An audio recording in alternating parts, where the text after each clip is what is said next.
Alright, done talking about good movies for a minute, because we got the worst movie of summer 2024 to talk about. That is The Crow remake, or reboot, or re-movie. I don't even know what you want to call this movie. Fans going off on other fans because they call it a reboot, or apparently it's a remake, or apparently it's just another telling of the same original story based off the same comic. I don't know. I don't really care. The movie sucks. The first 45 minutes of the movie attempts to establish the romance that, fun fact, not a single person cares about. The whole romance established here is just, baby, I love you. And then it's, no, baby, I love you more. Baby, if I jumped off a bridge and killed myself, would you jump with me? Yes, I would too. Needless to say, this is after talking to each other for about 3 seconds inside of a mental institution where, by the way, how they escaped this mental institution is to climb on top of a washing machine and just walk out. I'm not joking. All they do is just climb on top of a washing machine and get in the window, crawl out of the window, that's it. Like, it's not hard. The movie just makes no sense. The story is jumbled. The action is fine at times. The end sequence at the opera is actually really cool. I think that was a really cool sequence. If the entire movie was like that, this would be a good movie. But the story is just basic and boring. The villain is kind of interesting, but they don't lean into what makes him interesting. They just kind of say, yeah, he can do this, but yeah, that's all we're gonna show you. There's just so many things in this movie that just don't make sense. The writing is terrible, and it just makes it to be one heck of a frustrating movie to watch, especially when it had the potential to be a pretty good movie. I'm gonna give The Crow remake in the Sunburnt. It goes in the Sunburnt category. Then we got one of my personal favorites of 2024. It's The Fall Guy. I did really enjoy this film when I saw it in the theater. I bought it on 4K Steelbook, and I watched it 3 times after that. Had a blast every single time. Ryan Gosling, fantastic in this movie. Emily Blunt is also great in here. Their chemistry, off the charts in my opinion. It's a very funny movie. David Leitch is very good at directing action, so all the action sequences are very fun. The soundtrack is one of the best soundtracks of 2024 so far. Actually, I think it is the best soundtrack of 2024 so far. This is just a movie that you can just turn your brain off, watch the movie, enjoy yourself with a good Ryan Gosling, Emily Blunt rom-com time. And that's what I do every time I rewatch this movie. I would go in the summer classic, except every time that I watch this movie, I just kind of felt that the third act isn't as good as the rest of the movie. That doesn't mean it's a bad third act, just kind of loses steam once we realize like the true plot, and then it kind of takes longer to get going and longer to finish up. I feel like the movie does last a little too long than it should have been in that third act, but I still had a fun time with the third act. The whole full third act fight is fun. I just had issues with it because it just takes a little too long to fully get going and just kind of drags a little bit in that third act. But it doesn't matter, I still have a lot of fun with this movie. It is going in the fire category. Then we got Twisters, a very, very throwback movie. Saw this one in the theater, instantly wanted to see it again. I had so much fun with this movie. It's like you went back to the early 2000s, went to the theater, they're showing just some random movie where a bunch of people are trying to escape the giant tornado, and it is a ton of fun. So the thing that elevates this one above a lot of other movies like this is that the characters are actually genuinely compelling, where we have Daisy Edgar Jones. She was all fun and games in the beginning. She lost her friends and now she's serious. And by meeting Glenn Powell, who's just this crazy guy who's actually doing things for the good of people, kind of breaks her out of the shell. And these are two intriguing characters that actually have good themes and good character motivations throughout the entire movie that I did really enjoy these characters, and it was one of the best parts of the movie. Really elevated it up was the characters and the story. It's kind of a character study. It's more of a character study than I would think, because there's barely any tornado action in the movie. Yeah, we get plenty of sequences of tornadoes and tornado action, and they're awesome. All of them are awesome. But for a movie that's about tornadoes, it's not as tornado heavy as you would think. It's more character heavy. We focus more on the characters. And then when we get to the tornado sequences, they're all great. Seeing it on a big screen was awesome. This was a great movie. I really enjoyed this movie. Cannot wait for it to come out on Blu-ray, or 4K rather, as I will buy the 4K instantly. I had a ton of fun with this movie. It is going in Summer Classic. Then we got The Instigators, a movie I have not talked about on the channel because I've been so busy lately. I did not do an August monthly movie ranking, but The Instigators is a solid movie. It's a good enough movie. The two leads here, Matt Damon, Casey Affleck, had great chemistry. Found that they were the best part of this movie. They were very fun in here. The movie, I had no idea what it was about. I just saw it was on Apple TV Plus, saw people talking about it, so I decided to check it out. And I did have a really good time with it. I had a really, really fun time with The Instigators. The action sequences are pretty fun. Again, besides Matt Damon and Casey Affleck, this cast is actually stacked. We got Ron Perlman, Vic Fangio, just people that I had no idea were in this movie just randomly pop up. By the way, it's directed by Doug Liman, who did the Roadhouse remake, that if you know, I really, really, really liked the Roadhouse remake. And so, this movie is just a ton of fun. It's a perfectly fine streaming movie. Not really too special, but it was really entertaining for what it was. With that said, the movie does kind of have way too many plot lines, and I don't feel like any one of them was fully fleshed out. I was having a great time till the very end of the movie, where all of a sudden I sat back and the movie is ending. I'm like, wait, this is the final scene of the movie? We didn't finish establishing this, or this, or this, or this, or this, and it's crazy that I have to say this, or this, or this, or this, or this, because there is a ton of plot lines inside of this movie. So this movie is one that I really enjoyed watching. For a streaming movie, it's perfectly fine. I had fun with it. It's going in Fun in the Sun, but it does have too many plot lines. Then we got Longlegs. Longlegs is a movie that I was really, really, really excited to watch because people were calling it the scariest movie of the decade. They were calling it one of the scariest movies they've ever seen. That was the early buzz for it. Then when the movie came out, the movie reviews were like, this isn't the scariest movie of the decade. For me, I think it's one of the scariest movies of the decade. I do genuinely think it's one of the scariest movies of the decade because as a Christian, someone who believes in God, I have to believe in Satan, the devil.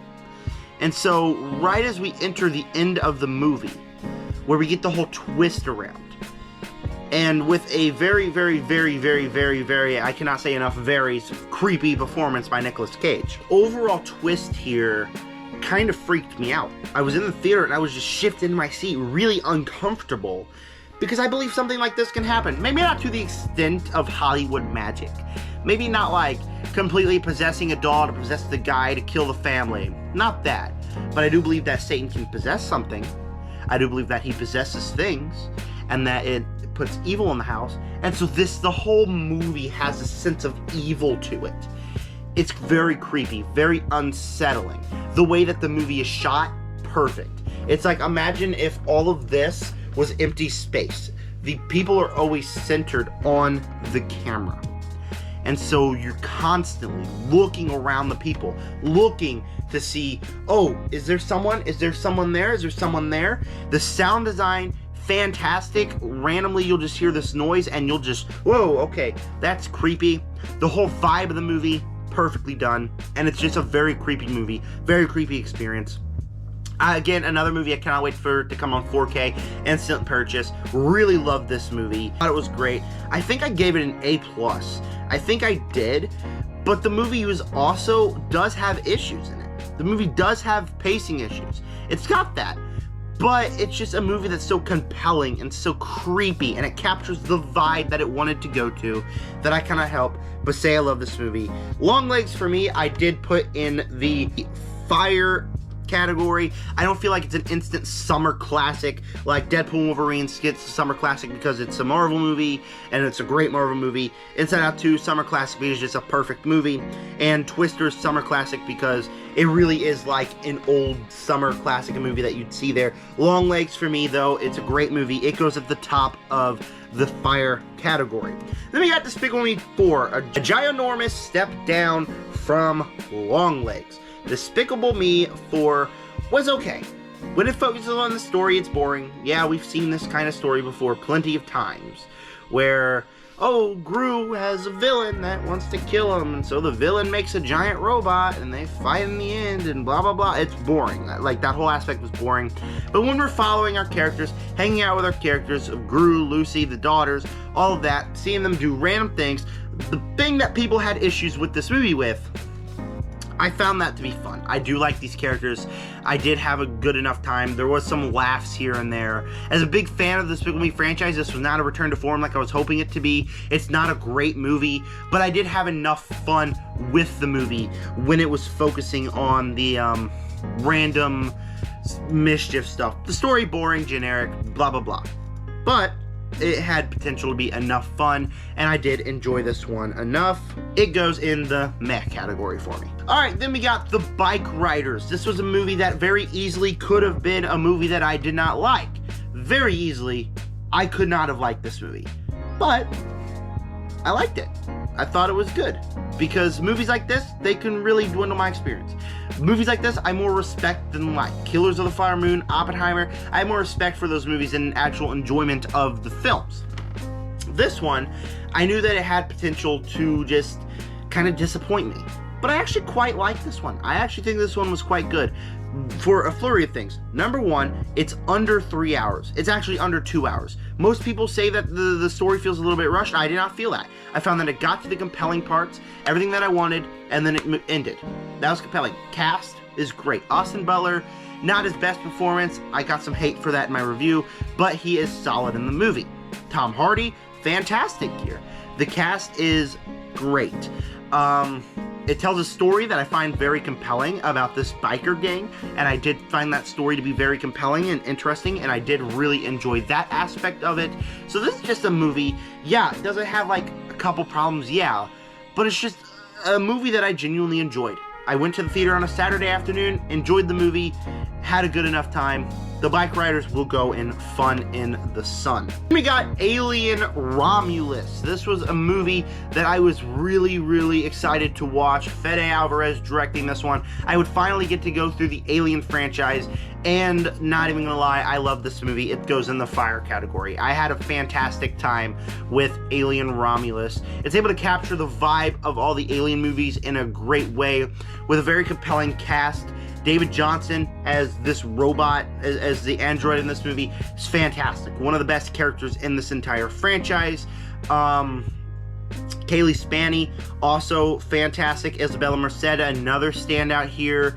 The aliens, fantastic. The whole, I'd say, middle act, third act of the movie is just alien chase sequence, so it's very, very entertaining. One of the most entertaining Alien movies. I had a ton of fun watching that. There's intense sequences. The whole sequence with the acid blood in the air thing is a great sequence. There's just so many awesome sequences. Capture the vibe that I wanted it to be a never-ending thrill ride. And even in the end, like the humanoid hybrid thing, I found to be really creepy and really compelling and a crazy ending. I didn't think it was the craziest thing I've ever seen in a movie like a lot of people were saying, but when I got to the car with my dad and my brother, they were both like, oh, okay, that was weird. For me, I was like, that's cool. That's a cool thing. So I really, really, really did enjoy this movie. Thought it was a knockout of the park. There was a couple times where the pacing didn't quite match up for me. The sound mixing, I didn't think really worked, and I don't think that the movie in the final 2 minutes wrapped up. I feel like it was just kind of like she killed the alien and then she's on her merry way. Oh, this is captain of the blah, blah, blah, blah, signing off. Like, that's just how the movie ended. But those are just very minor issues with the movie. Alien Romulus goes in the fire category. Then we got Hitman, the most disappointing movie of the year for me, because people were going on and on and on and on and on and on about how this was one of the greatest movies of the decade, one of the greatest movies of the year so far. It's a 10 out of 10 movie. I thought it was a good movie. Actually, in my screen recording, I put it in meh. It was also like 6:30 in the morning. I woke up and made this tier, so I don't know what I was thinking, but I did think it was good. I think it is a Fun in the Sun movie. What makes it so disappointing is that I just didn't think it was great. I thought it was a good movie. The cast, great. Glenn Powell, obviously fantastic in everything he's in. The relationship that he has with the girl in this movie is great.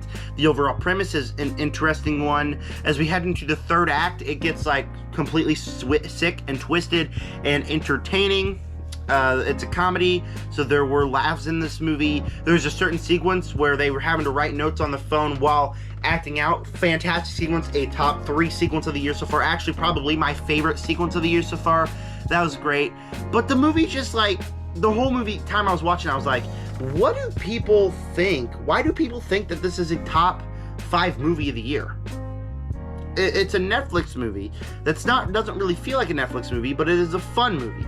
If I saw this in a theater, I don't think I would have liked it as much, because it just, I don't know what I was feeling, but I do know that it wasn't love. I didn't love this movie, and I don't know why. I cannot fathom why people are putting this in the top 3 or 5 of the year, because I thought it was a good movie. I thought it was good. It is going in Fun in the Sun. The only thing I really didn't like was like the full ending where he all of a sudden killed the cop. I just felt like, oh, okay, that got a little too dark, because you just kind of murdered a cop. Okay, what are we doing here? It feels like a complete switch up from the characters that we already knew. That's the one thing I did not like. But I just really don't know why people think it's a top 5 movie of the year. For me, it's a good movie. It's entertaining enough. That's it. So I know I'm in the minority here, but Hitman is the most disappointing movie of the year, but it still goes in the Fun in the Sun category. Speaking of the Fun in the Sun category, also we get the new Quiet Place movie, another disappointing movie of the year for me. A Quiet Place, Day 1. Now, I feel like this one is in the most disappointing of the year list for me, because I was just expecting something totally different. But I do still kind of really enjoy this one. The more I think about it, the more I actually like it, honestly. The movie is less of apocalypse, everybody dying, and more of a man in the middle of the apocalypse trying to give a girl that is dying anyways one last hurrah before she goes away. It tells about the good of humanity inside the worst of situations, and I really, really, really dug that premise. I really, really dug that idea that they had there. I really liked that aspect of the movie, and I think that that's what really works. I think where I'd say more disappointing is because I was expecting non-stop chase thrill ride, and for the longest time, there were sequences where people in the apartments just talking, like whisper talking, and I genuinely could not find that to be as investing. It took me a long time to get invested in these characters. By the way, Lupita Nyong'o, Joseph Quinn, great in this movie, but it took a while to get invested in the characters. But once we get to the end of the movie, it's emotional, it's good. It goes in the Fun in the Sun category. Also, when we do get the alien sequences, there's some very tense sequences. There's one where Joseph Quinn's climbing up on the area to get the cat, and he makes noise, and the alien just pops up from the shadows. Had me like, whoa, okay, chill out there, bucko. Yeah, the movie was just intense. There were some intense sequences here, but I did enjoy the movie. I didn't love it as much as I wanted to, but it does go in Fun in the Sun. Our final movie in the summer classic, Kingdom of the Planet of the Apes, my second favorite movie of the year, only beaten out by Dune Part 2. Big fan of the original, not the original, but the Matt Reeves Planet of the Apes trilogy. Big fan of that. I absolutely adore those movies. So this was my most anticipated movie of the year. I loved the trailer, thought this movie looked great. Went to the theater, opening night, packed crowd, 2 people fell asleep, one of them was my brother, and I did have a great time with this movie. In fact, I wanted to see it so much again that I went the next day again. This is a fantastic movie. The characters, compelling. Noah constantly wants to help the human girl, but he also wants to help ape kind, so it's conflicting there.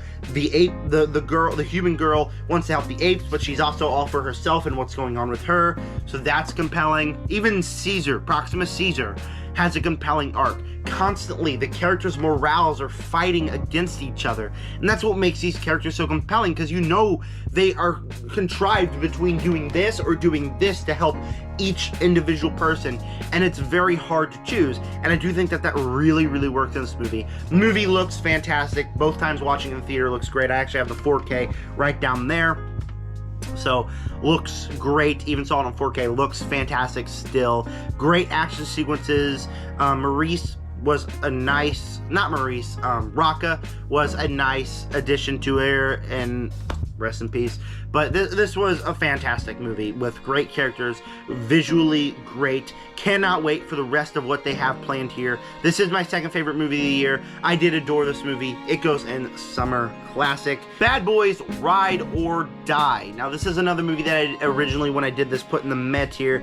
I think I would go up in Fun in the Sun, but at the bottom of Fun in the Sun. I watched all of the Bad Boys movies before going to see this one, just so I could prepare myself. I was really excited to see this one because I loved that franchise after watching it so much.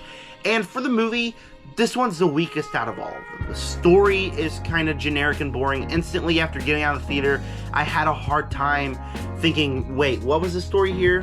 What was the actual plot going on? Who was the villain? And this was like an hour after watching the movie. So that part wasn't as compelling as the other ones in this franchise. Will Smith, Martin Lawrence, still great. The action sequences were still fun.